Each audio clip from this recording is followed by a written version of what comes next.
What's up, you guys? That was yours truly, kicking off the episode with a DJ mix with me spinning the latest tracks, the hottest music, and putting y'all on a little bit. So anyways, before we get started, if you're listening on Soundcloud, like, comment, share the content. If you're on YouTube, like, comment, subscribe, share with your friends, interact, engage. You're now listening to From Venus with Love, the best radio show on the planet. And today, we have a special guest. Give it up for Joy. Woo! How you feeling today? I'm feeling good. A little tired. It's been a long day, so. Tell me about it. Yeah. So, what'd you do today? What's today look like? Walk me through your day. Today I woke up. I had some interview prep, so I was practicing a presentation with a few of my friends. So I did it about 2 or 3 times. Had a run through. Then I did some adulting today. I was really focused on running errands, getting groceries, all the fun adult stuff. Your friends help you with your interviews? Not all the time. I'm like, that's nice though. Yes, they definitely have this last few rounds of interviews. How important, of course, elevating, moving up is always important, especially getting a new job. But how important is it for you to get this new job? 100% important. I mean, I feel like at the end of the day, alignment is the most important thing, not necessarily the new job. Yeah. I do feel like the new job is aligned. So as long as it's aligned, I like that. Then I feel confident and good. And I feel like I'm walking into this situation feeling very aligned. So okay, that's good. That's good. Sometimes when I'm in the interviewing process for a new job, I don't know, I feel like I'll have it in the bag, but then it's should I lower my expectations? Should I not have expectations? It's just one of those things, I tend to get myself all hyped up and stuff. So it's just when things don't go my way, if they don't go my way, or a lot of the time what's been happening, these niggas be ghosting people. So I'm just it's just my emotions are still kind of high from that expectation. It's yeah. I come down and it's damn, I don't know what to do. My emotions have literally peaked. Now it's now what do I do? Yeah. But shit, alignment is the best. I'm at the point where it's I don't know, it's multiple factors when it comes to jobs, especially doing what I do outside of my job. Yes, the money is cool, but it's just I don't want to be driving into respectfully, because I know some of y'all do this, no shade, no tea. I'm not trying to be driving into work every fucking day, wasting my paycheck on gas, on oil change, risking my life and my car's health, just on the road all the time. That shit gets tiring. And that's one of the factors for me. I don't know about y'all, but I think it's so much to consider when just in the job market and not just going for anything out of desperation too.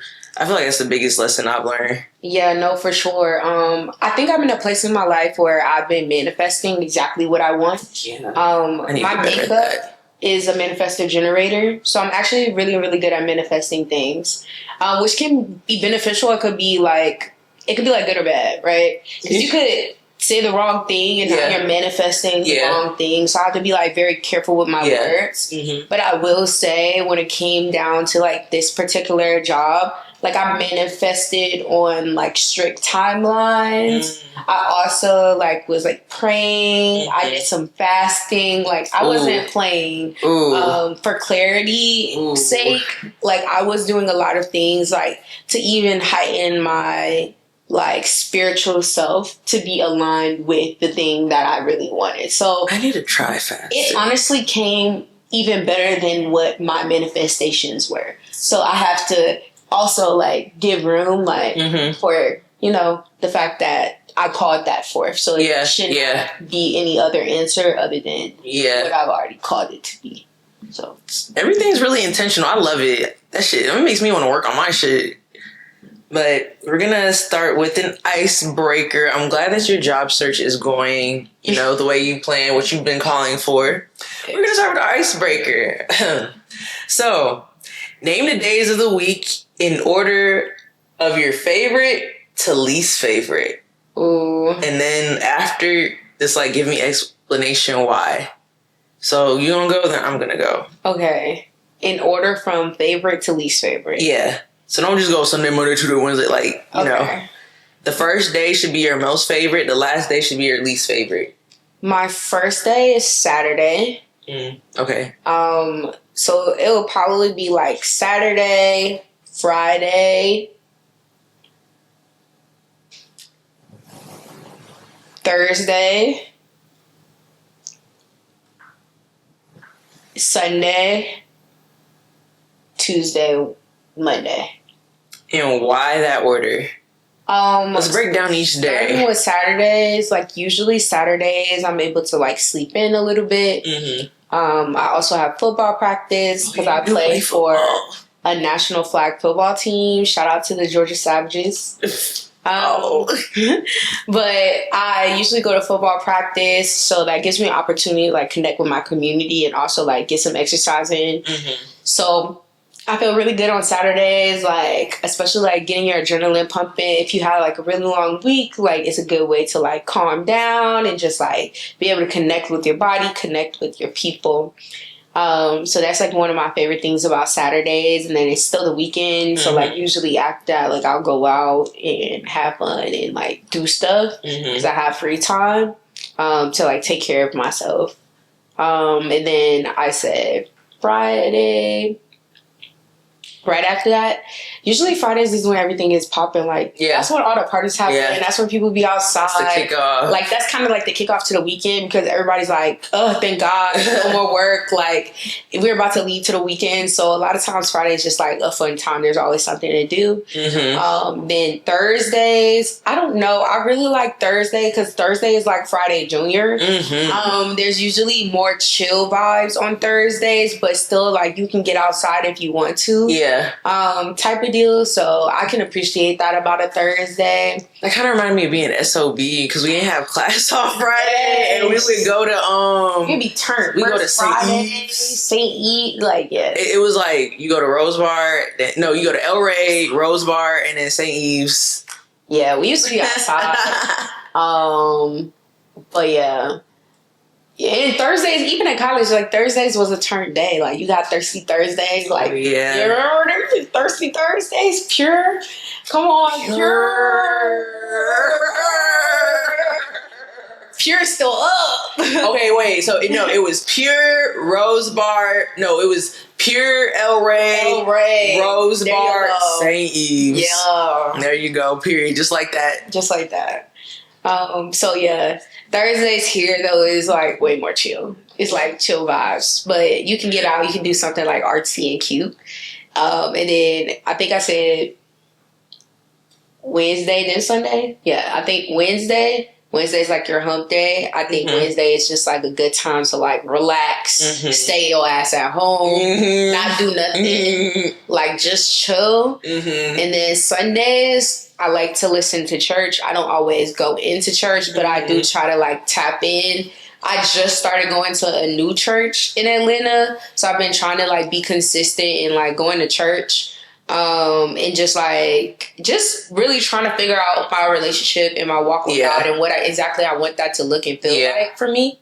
That's a good point. But I'm just trying to move with intention. Back to the thing. So I didn't go to church in like years. Yeah. But I was like, okay, like I'll try at the beginning of this year, and I've like been committed to like every week just like listening in. I went to church a few times in person. So that's my Sundays, and then I think I said Tuesday. Tuesday is usually tacos. I like tacos, so I like to eat that on Tuesdays. And Monday is the start of your week. So it's just like, it's usually groggy for me because it's like you just came off the weekend. You got to get up. It's like that high from the weekend and that. Mondays are for very self-motivated people. And not to say that I'm not self-motivated because I am, but it's like for extremists in self-motivation. Like, if you can wake up early or on time on a Monday, like, you've got your life together. And I'm not talking about, like, because I'll wake up early on Monday, but, like, I'm struggling. I'm hurting. Yeah. The people that just, like, pop up and they're like, just so happy to like exist. Like shout out to those bro. Yeah, shout out to y'all. Good job. And if you can do it too, uncaffeinated, shout out to you. Yeah, clock that tea. But you kind of like made me think about something when you said church. Do you know the girls are trying to get right with God to get a man? I mean, Normani did it. Oh. She was saying Sierra's prayer. But what do you think about that? Like purposely, like forming a relationship with God, not for your like you said, your walk with God, and like seeing what that looks like, and trying to like live your life in that way, but solely for a man. I feel like we have some decentering to do, but that's just me. Yeah, I mean, I wouldn't. Hey, everybody, they gotta find God in whatever way, and sometimes it might start off bad, but like God is going to do their big one. I feel like I also feel like it kind of comes with that whole spiritual rebrand that people are doing too. So I'm just like, is it genuine, or is it like you're trying to do this, you have an ulterior motive, or you're trying to do this because I'm like, oh, Christians are just another bag, like, Yeah. I feel like, honestly, I just leave it to God to check people. I mind my business. That's not my, no shade, no tea, but I just mind my business because I feel like at the end of the day, it's going to be handled. If it's fake, it's going to be handled because spiritually, like, that's going to come up like throw up. You know what I'm saying? Yeah. Like, disingenuous people, they don't thrive in spirituality because spirituality is about intention. It's about being yourself. Like, It's about connecting with yourself. So if you lack those things, like, that's just going to come up like throw up. Yeah. So I just don't give it too much energy. Yeah. It's like, it'll be fixed along the way. Like, at least I'll give them that they trying to take a step in the right direction. Even if it has the wrong intention. I feel that, like, yeah. At least they trying to take a step in the right direction. Yeah. So you went in and told us about, a little bit about your spiritual journey, getting a job, your hobbies a little bit. So what else could you tell us about yourself? Yeah, so my name is Joy L. Most people don't know that. Oh, yeah, that is your name. That is your name. I go by Joy generally, or Black Indigo, which is my Instagram name. I am a celebrity fashion stylist. I also work in tech and period. You want to call that back? Celebrity fashion stylist. But I also work in tech, in social media. And so, like, I'm very passionate about the things that I do. Very passionate about, my brand. I also manage a few brands. And I am the creative director for a brand called Vivant. So that is also something that I do. I help to design menswear. So, yeah, I have a lot of things. I model. Oh, yeah, you do. I act. Period. I'm in a queer web series if y'all want to go give it a watch. Is it still going? There's 3 pilot episodes. Okay. Because they are pitching it. Okay. To, some people. But go watch them. I try to put on my best acting hat. So let me know what y'all think. What is it? Where can we find this? It's called All These Lesbians. But it's also called ATL. So that's cute. Is that supposed to be like the new L word? Yeah, basically. Okay. Kinda. So speaking of ATL, how would you describe the current state of Atlanta? Because I call this the United States of Atlanta. How would you describe it to someone who has never been here? I feel like Atlanta has become like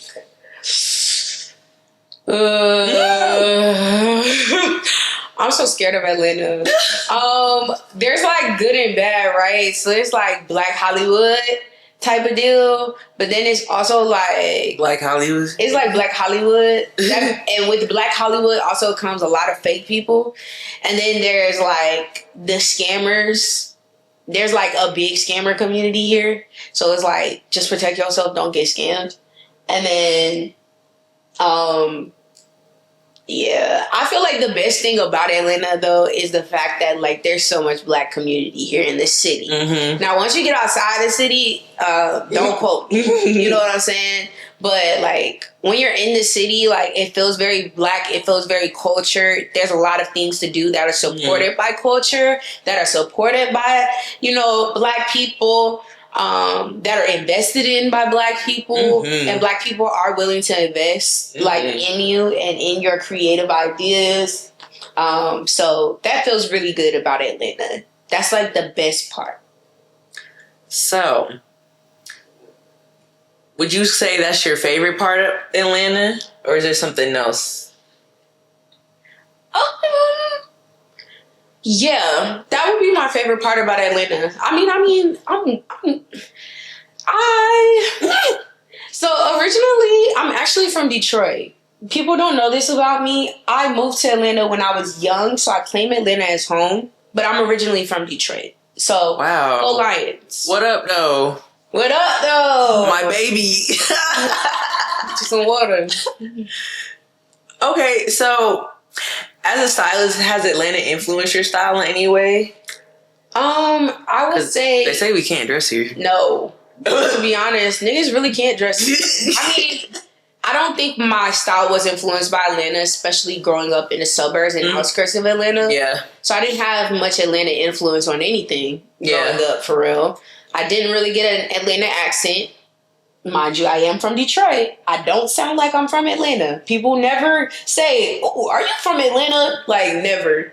So I be getting everywhere but Atlanta. I get everywhere. Usually people assume I'm from New York. Automatically. People assume I'm from New York. Yeah. I've gotten Jersey. I've gotten DC. I've gotten Philly. I don't know how I've gotten Philly. Yeah, you don't sound like you're from Philly for sure. Like, what? But I usually never get that I'm from Atlanta. So it's not much influence that I feel like Atlanta has had on me growing up. I will say the main influence that I've had is thrifting, exploring like things outside of like normal. Yeah.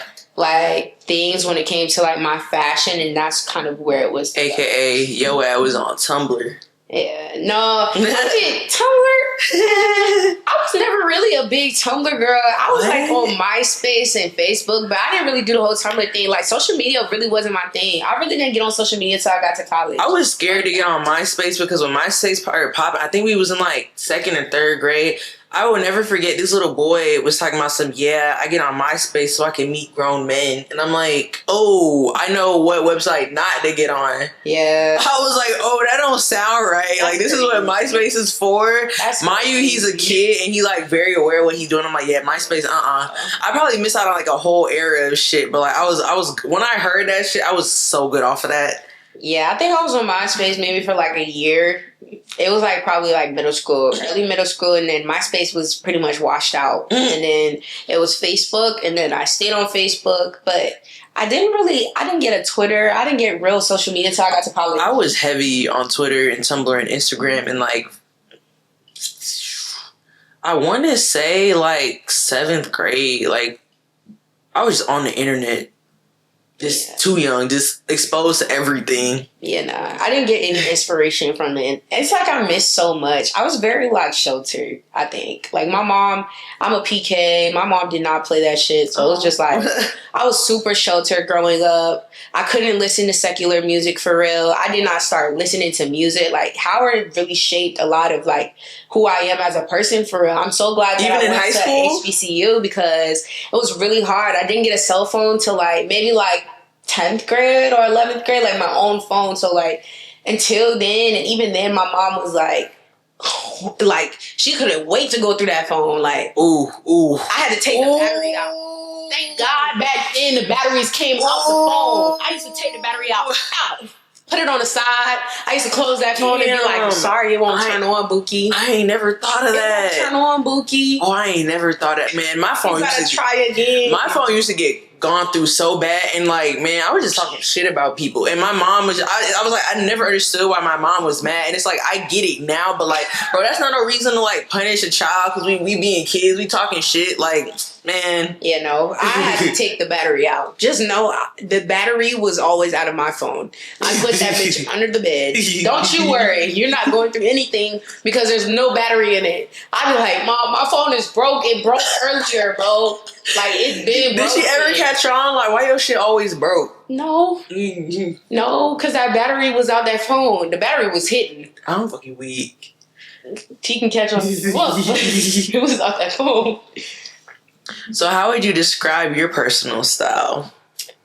I feel like I dress pretty androgynous, but I also just like dress for what feels comfortable and what feels cool to me. Like, I am willing to try out new things, new silhouettes, new shapes, even play around with feminine and masculine. Like, I don't have any issue doing that. I think my largest thing is, do you feel good? Mm-hmm. Do you look good? Does this match what your brand is? Yeah. Like, when people see me, I want them to be like, that's Joy. That's you know why I be wearing this bob. So, yeah. I try to, my hair's been blonde for a really long time, since like 2018.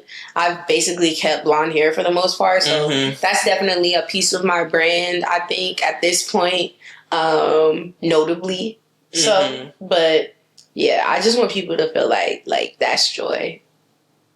What would you tell somebody who's like struggling to like identify their brand? I would ask them questions about like, what is their goal? Like what do you want out of like shaping your style or shaping like who you are during this period of time? And what feelings do you want people to feel when they see you? Like, for me, it's really about feeling and like how I feel, one, inside, and then what I want people to also feel when they see me, and how that can reflect through like an image. And it's the same thing when it comes to like photography or any of those other arts. It's really just about feeling and things that you want people to like understand about you. So like, there's certain things that I want people to be like, oh, like, that's Joy. Like I said, like, that makes sense. That's on brand for them. Yeah, that makes sense. So how'd you get into styling? Because I feel like everybody be dressing people up nowadays, but like everybody's not like a clear-cut stylist, you know? Yeah, so I actually started styling in 2018 at Howard. I started off as a pageant stylist. I used to actually like write people's slates, and I used to style them. So funny. It's so funny that like I never did a pageant a day in my life, but I was just really good at like writing people's slates, coming up with things, coming up with creative things. And so people would come to me and be like, yeah, I'm running for Miss da-da-da-da-da. And so I would help them come up with creative slates and kind of like in the same way, like shape like what they wanted to present to the Howard community. Then find their clothes, get them dressed, make sure they had things that you were a whole image consultant. I was whole image consulting in college. I like that. So after that, I just kind of kept it pushing, like working for Premiere Mag, doing creative direction, like just like testing stuff out. You know, you just throw spaghetti against the wall, hope it sticks. I'm still doing that right now. Yeah. Do you think like that transition from college to being like in Atlanta was hard, considering like everybody here is a superstar, everybody here got a celebrity friend that they styled? Like, was that hard? Yes, it was really, really hard. So one piece of advice I would definitely give to someone who is like coming to Atlanta, they plan on like networking or like becoming anything, to be honest. Atlanta is super saturated, right? So you really do have to find ways to set yourself apart, and you really have to lean heavily into like your community. So I invested in myself by living in one of the best high rises during that period of time in the city. So but that was like my way in the door, right? Yeah. I was like, I'm going to live here because here I'll be able to meet people, whether that be at the hot tub and I've met so many people, creative directors for celebrities. I've met, and I don't know if you did I don't think you did when I still lived in the city. I can't remember though. Maybe you did. Maybe, I don't think you did though. Oh.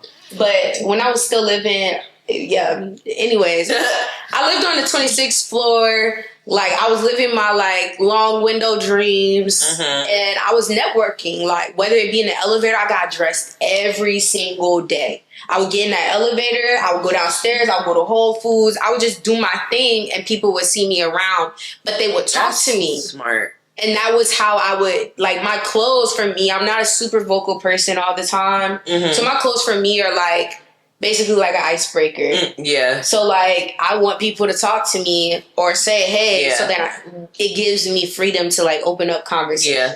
But that really set me up for success. And I have some retainer clients just from living in that building. You brought up a very good point, because I was actually looking at apartments, and, like, low key, high key, this apartment I was looking at, it's like high rise, but, like, man, you don't get shit for you don't get shit space wise for the money you're paying. But bro, I know it's some folks in that apartment. What was the cost of, like, doing something like that? Like, would you say, like, it's kind of worth to live outside of your means, if you were even doing that? But, like, would you say it's kind of worth living outside your means a little bit to, like, get to point B? Yes. But I will say, during that period of time, it wasn't super outside of my means. Okay, yeah. So it was more so like there wasn't a period of time, like, during that period where I was, like, struggling extremely until, like, other things happened, like job loss and all of those things, which also come with adulthood. Yeah. But I wasn't living super outside of my means during the period of time that I moved there. So for me, I would say, like, it is worth the investment. Even if you do have to cut back on other things, like, for me, I used wisdom, like, am I going to be somewhere that's central to everything? Is this place that I'm staying in walkable? Can I cut back on other expenses by staying here, like gas or, like, you know, what else can I cut back on if I stay here? I know I don't have to leave. I don't need a gym membership. I know that I can. So there was other areas where I was able to make those cuts, and I could use my space in order to create the content that I needed to create, because the space was so nice during that period of time. That's a good point. So I was like, well, I don't have to rent out a space. I can rent my rooftop for free. I don't have to. And so I was able to throw events or create connections or build community or host something, and it was never an issue. Or I could meet with my clients and they're coming into a space that's extremely nice. So it's like, oh, wow, like, it makes it feel like a luxury service. Styling is a luxury service. This is not cheap. You know what I'm saying? This is not something that's for everybody, but it is a luxury to have a fashion stylist, and it needs to feel like a luxury to have a fashion stylist. So I need to make sure that every aspect of my business feels like a luxury. That means I'm on time. I'm making sure my clients get what they need, that they like what they have, that I'm, you know, doing my consulting properly, that I'm investigating, doing research, and that I'm continuing to learn as well. You putting me on game right now. Yeah. That's smart as fuck. What has been, what has been your favorite project, or, like, who has been your favorite client? That's hard. But I would say my favorite project as of right now was probably assisting on Kai Cenat. I was hoping you would say that. But it was a lot of work. And I will say assisting is not for the faint of heart. So, like, definitely something that, like, you have to learn how to be a good assistant. And I'm still learning that. I'm very much, like, used to being the main character or the main stylist on everything that I've done and all of the work. So, like, learning from somebody else, figuring out things that I still need to learn within the industry that I haven't learned yet, and being okay with being like, well, I don't really know this. Can you explain this to me? That's a good trait to have, someone who's, like, always a student. And, like, you know, a good leader is someone who knows how to, like, ask questions and be a student. So that's good that you said that. What do you think is a common misconception people had of being a stylist? Because you were like, it's work, but some people might look at you and be like, what does she even do? What does she mean it's hard work? One, people always think that it's like a super glamorous job, and it is not. It's so gritty. It was super cold. You have a lot of heavy wardrobe that you have to carry around. You can't lose anything. You have to take inventory of everything. A lot of items do go back to like people that have sent them for like PR or rules or things like that. So you have to be able to do returns. There's a lot of different aspects to styling other than just putting somebody in clothes. Yeah. And people just automatically assume like, oh, you're a stylist. Oh, so you just give people dress. No, I literally have to go research, source, get PR. Sometimes it's last minute, like they told me the day of or the day before, and now I have to make some magic happen. So like, yeah, you have to get super creative. A lot of times it's really gritty, a lot of sweat equity, early mornings and really, really late nights in order to pull things off. But at the end of the day, it feels so rewarding when you get to see your work like up, or you get to see a project that you worked on that like is getting the shine that it deserves, and that makes it worth it at the end of the day. So one of the things I wanted to touch on, since we're talking about fashion and whatnot, is how do you feel about fake pieces, like fake designer? I'm not a hater of fake designer. I feel like it's your business. Like, niggas wear fake designer every day. I feel like at the end of the day, though, it's really about, like, are you an authentic person or are you just a fake person? Like, everything has to be fake. I was Everything just about to has be say, for show. Yeah, I was just about to say, do you think that speaks on people's character and who they are? Yes, for sure. Some people, it's like everything is about show, right? Yeah. It's not about who you are. Everything is for the look or for the aesthetic or for the da-da-da. Like, and life really and not isn't about even if that. you like it for real. Right. Do you, like, I think style is a piece of character development that we don't talk about enough. Let's talk about it. People's character are usually rooted in their style. Like, one thing I'm learning is, like, styling is, like, also another form of therapy. Like, I've worked with clients that needed to release mom issues and like personal issues with their bodies and like different things like that we really don't talk about, but it's all connected to your character, who you are, how you respond, what things you are willing to wear, what things you're not willing to wear. So a lot of times, yeah, people that are fake, like they're rooted in, oh, I need to put on something fake. I need to put on this designer. People need to think I have money. Yeah. It's all about show, but like life is not about show. It's really about character. It's really about who you are inside, how you feel. Like I said, like. I feel like too, with like, depending on what you, I feel like depending on what the fake item is, I could tell a lot about you. Like, say like you got a fake pair of a fucking glasses, right? Because it's just like, I didn't necessarily care to pay like $5,000 because it's designer, but like designer or not, I like the silhouette of the shit. I just don't want to pay $5,000. Versus some people is like, nah, that's designer, and I don't necessarily want to pay for it, but I want to like I have designer. Yeah. I feel like, I mean, people have been shopping on the fence for a long time, so it's like, do your big one. DH Gate been around forever. You know what I'm saying? Like, get yes. You know, if you can get a good dupe, I ain't a hater. I ain't a hater, but it's just about like, if everything is just for the show of like, it, everything is for everybody else, so that you can feel affirmed by everybody else, yeah, then it's not. We have a problem. If it's for the fashion of it, or you're like, man, I really, really like this, but my pockets say I ain't spending $5. I get it, bro. Get it off DH Gate. Like, I got you, bro. Like, those TikTok girls, they be knowing what they talking about. Like, it's a few TikTok girls, you know, they be trying to ban it because it's fake, but like, you know, they be going. They be doing their big one.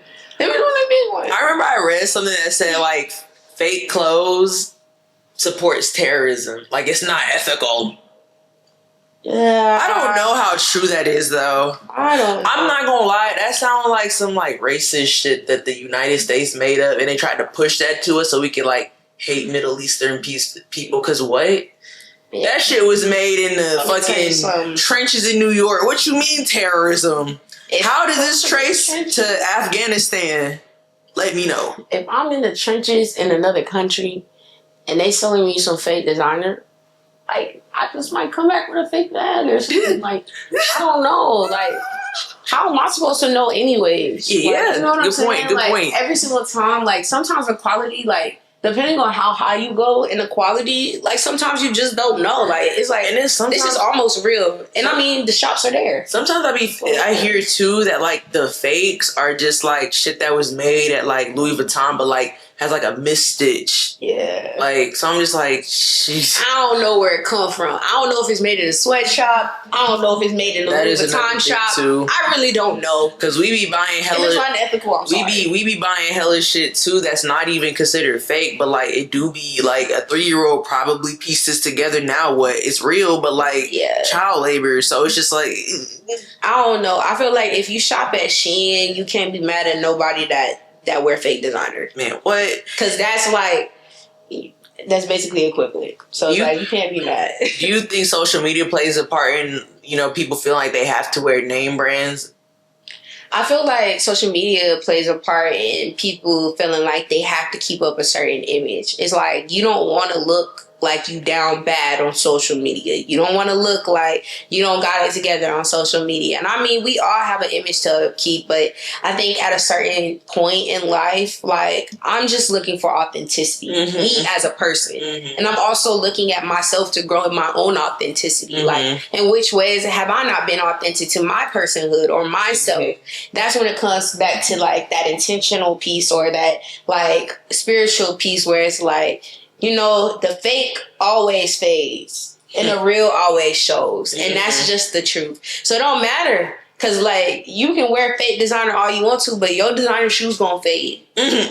Too, because they not made good. So it's like, so it's just like the fake is always going to fade and the real is always going to show. So you just have to find, you know, like that authentic balance of being real, staying authentic, and not really worrying about whatever people have to say about you on social media. But yeah, I think it plays a large role in like how people want to be viewed and their chase of... I'm not gonna lie though, the fake Birkins is crazy because number one, I don't know, me personally, when I see somebody, a certain type of somebody with the Birkin, it's just like, we can tell you're trying too hard. That'd be really my thing. Because it's like, why does luxury have to be Birkin? You know, there's so many other brands that you just looked over. Like, you know what I'm saying?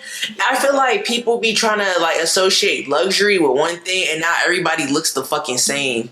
Yeah. I think like there's... You mean to tell me everybody wants a fucking Crocodile Kelly now? But the thing is about a Birkin bag, like, if you got a Birkin bag, but you dropping a Nissan, like, I got questions. You know what I'm saying? So it's like priority. So, of course, it's like... It's gonna look crazy. Like you hop out with your Birkin bag, but you drop a Nissan, like, we all know it's fake. And if it is real, we gonna be like, bitch, if you don't sell that shit and get you a house... Right. 30 bands, 40 bands, sometimes 100 bands. Like, you... Like, girl... You tweaked. Get out your Nissan, boo. Please. But yeah, I feel like luxury though, there's a lot of luxury brands. Luxury is about quality. It's about premium quality. That is what makes a luxury brand. It is not about the name. It is about the premium quality. And honestly, the quality of a lot of luxury brands that we invest in so heavily have gone down. So it's like you're getting a thin ass t-shirt for $800. So it says Gucci on it. Send it back. Send it back, bro. Gucci looking at your ass laughing. The shit can't even go to the dry cleaner at this point. It's coming back from the dry cleaner with holes in it. So it's like, you just gotta... You seen what Balenciaga been doing? With what? Like, just making shit look like... I don't know if this was real, but like making shit look like it was poorly stitched on purpose. Yeah, but it's just like... Honestly, like I said, the girls are losing their creativity. You know, like, some of my luxury or premium brands that I like are like Kid Super, right? I've been following Kid Super since probably like 2017, 2018. I had a friend in college that like interned with them, and they were such a small brand. They were still doing claymation because they're an artist. So they did claymation, and now they had already started to expand into like clothing and bags and all these other things. Oh, yeah. They had already started to expand into like clothing and bags and all these other things, but I really, really like them. I think it's so creative. They're so artistic. The quality of them is good. They have a lot of collabs with like sportswear brands because the artist did play soccer.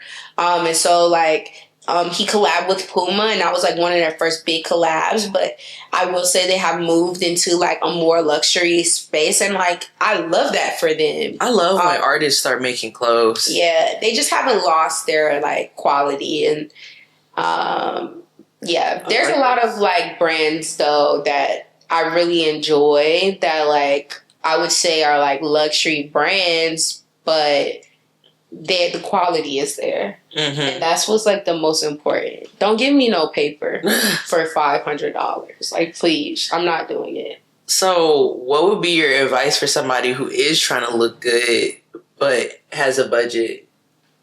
Shop sustainably. That's what I do. I do buy luxury items, or like I would say premium to luxury items sometimes, but for the most part, I do trade and like I got this on Depop. Yeah, like I do a lot of like trading and sourcing. So like I'll go to Ragorama, I'll trade my clothes, or I go to like other thrift stores. Like when I go to New York, I go to L Train. I am like thrifting for those like special pieces, and then when I find really special pieces that I love, I hold on to them and I wear them over and over and over again until I'm done with it. Ooh, that just made me think of something. Okay, so in your profession especially, because this is something I think about, but like every time I ask this, I just feel like, I don't know, nobody goes through it. So I just like to ask it.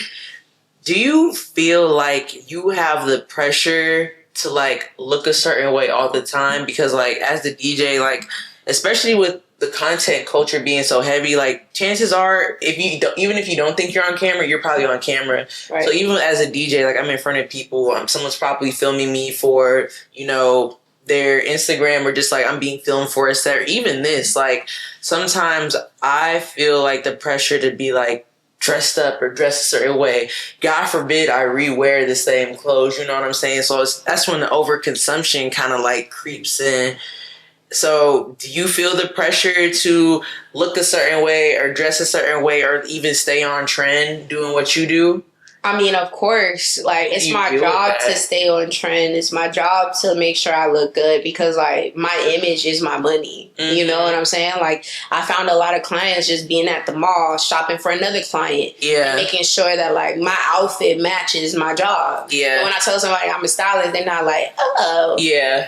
Cool. Again, this is like a luxury service. So it's like if you're not looking like what I want to invest in, then I'm not going to invest in you. Yeah. So, yeah, it's a lot of pressure, but I think at the same time, I try to be easy on myself. Like, I don't spend a lot of time getting ready. I think that's a myth that a lot of people think about me because they're like, oh, she's so stylish. She probably takes a really long time to get dressed. Like, no, I get dressed in 15 to 30 minutes. I choose my outfits very quickly, and I usually just, like, whatever is the first thing I put on is usually the thing that I wear. Like, I try to make very, like, quick decisions. I feel like that's also intentional, too, so you're not overthinking it. So I'm just not overthinking. Or, like, feeling pressure. I like that. I'm taking notes. Just vibe, twin. Like, put your clothes on. Put on something that you feel good in. But I try to make educated decisions about, like, weather and, like, all of those things based off of, like,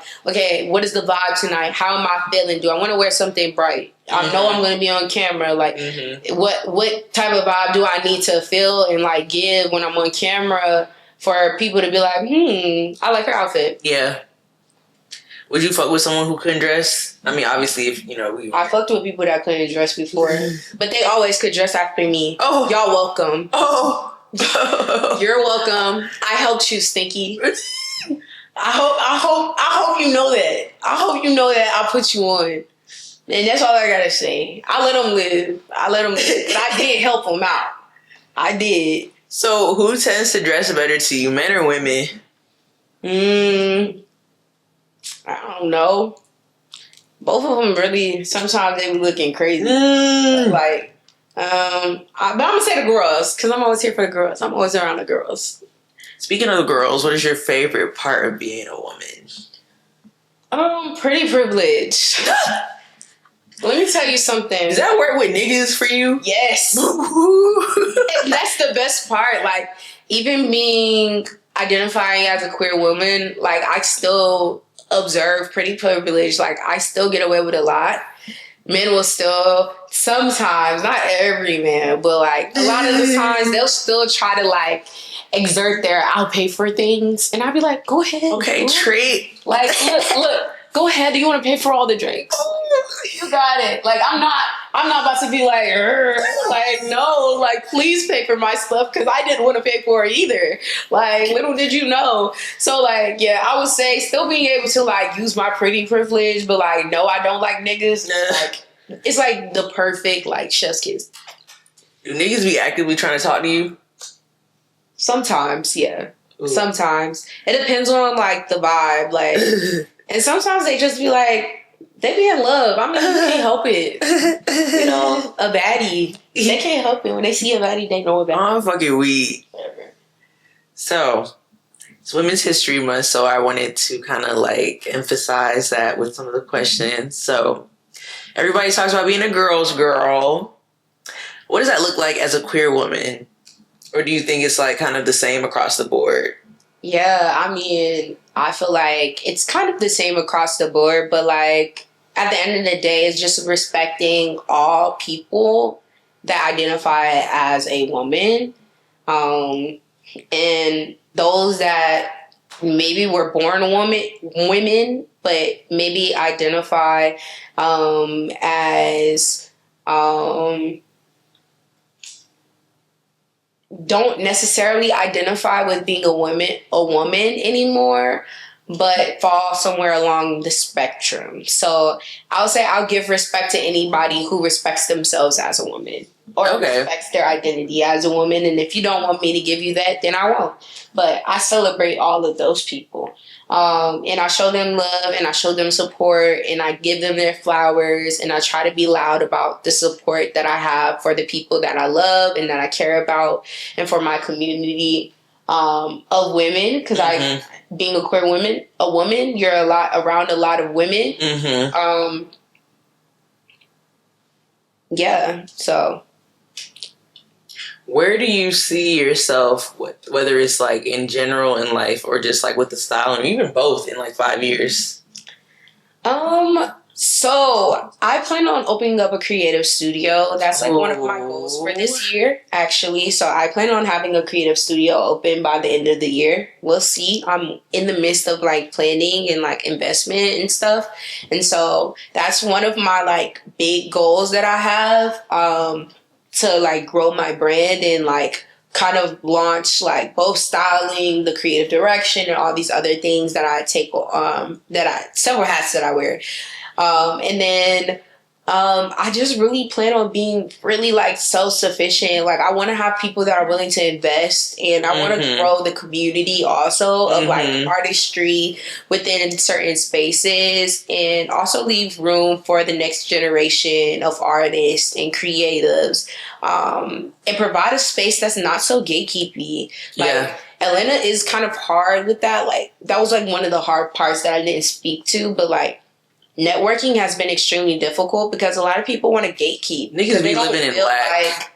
They don't feel like there's enough room for everyone to flourish when there is. Definitely like a lack of scarcity mindset going on here. Hella. There is. And when you're amazing, like at the end of the day, like nobody can really take that away from you. Like there's a certain amount of creativity that's inside of me that literally no one will ever be able to rob me of. So it really doesn't matter. They can come up with their best idea. They can put on their best fit.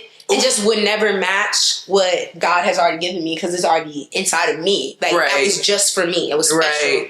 You know, that was unique to the person that I am. So I just feel like in that way, there's always room for everybody to flourish because we all have these unique gifts that we just have to tap into. Like I wholeheartedly agree. So, what is something that you're grateful for? I'm really grateful for my community. I'm really grateful for my friends. They have really shown up for me this year through some of like my rougher times and like experiences. And like I have friendships that I've had for like 15 years. Like, oh, that's nice. That's like beautiful. Years. So it's like, I'm really grateful for that. Being able to like watch them grow their families and like support them and just like show up for my community in the same way that they show up for me has also been beautiful. So I'm just really, really grateful for like that and like love in all the different forms that it comes. So yeah. Last thing, is there anything that you have to get off your chest? Fuck Trump. Period. And there we have it. I'm Venus. This is Joy. Tuned in to From Venus with Love. Thank y'all so much for tuning in. Make sure you're subscribed so you see the next episode, because we getting consistent with it, okay? I'm finna try to drop these episodes back to back, okay? So that's it. Bye.